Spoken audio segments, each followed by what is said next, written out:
Here's a mixing with Mike tip on triangulating your speakers for mixing.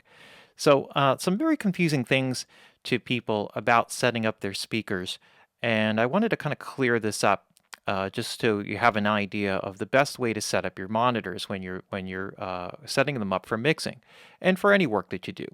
Now, one of the things is angling your speakers. So, primarily, what you're really focused on, or ideally, what you would like, is to have an equilateral triangle set up so that your speakers are configured in such a way that you are equally distant as they are from each other. So you're equally distant from them as they are from each other, triangulated.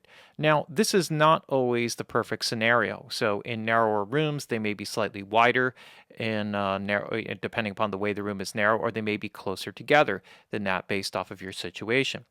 And the primary thing that you have to consider is that when the speakers are closer together, the center image is going to sound louder. And the wider the speakers are apart, the center image is going to sound lighter. Also, what happens is that the closer the speakers are together, the more the signal bunches up. So the same amount of audio is now happening in a smaller space. When you widen the speakers, the same amount of audio is spread over a wider space. So your imaging has a tendency to be skewed in that direction. So the equilateral triangle usually solves the best of all of those worlds in terms of the way that you're set up. When you angle the monitors, though, the angle of the monitor should be pointed so that the tweeter is pointed right at the ear and actually would arrive at a point slightly behind the head of the listener. So you could see if you follow here that about approximately a foot behind the head, the speaker should be angled in such a way that they hit this point.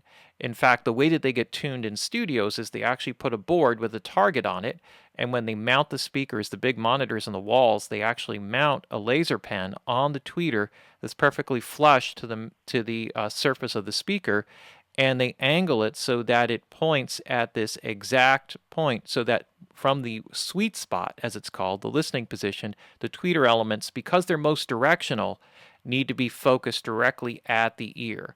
The lower frequencies are going to wrap right around, and that's not going to be an issue. It's really the high frequency, and this is going to give you the accuracy of the monitoring that you're working at.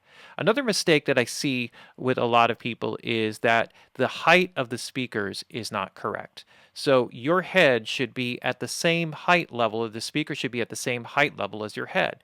So if you're seated at a desk, then you want the monitors to be at that same level as your head. So this way, when the speakers are coming towards you, you're not getting masked, because the high frequency energy is going to be most focused. If the speakers are below you, you're going to get more splash off of your desk.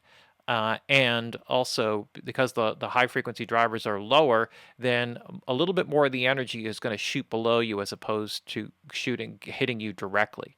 And that's really a key. And you obviously don't want them higher for the same reason, in that you don't want the high frequencies to go above you. Now, they will radiate out. So it's not as if the high frequencies completely disappear. They'll just be less accurate. So you really want those tweeter elements to be kind of on the same height as your ear, and the low frequencies are less directional.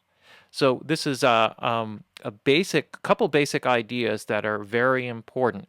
And also setting the distance. The distance you are from the monitor is based off the size of the monitor. So the bigger the speaker, the bigger the low-end driver, the farther away you need to be from them.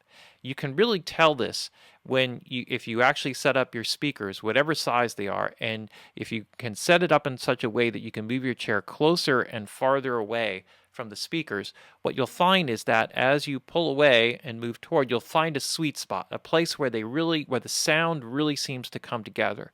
And that's the distance that you want to set for your listening position from the speakers, and then set the width accordingly.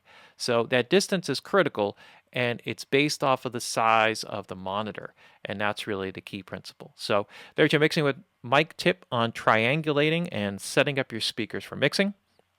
And if you'd like to join the live Mixing with Mike classes, you can do so by going to mpginsider.com. Every Wednesday at 7 p.m., the live classes are free, and if you like what you see, then you can sign up to see all of the extra information and things that are part of the Mixing with Mike course and the MPG Insider Music Production School.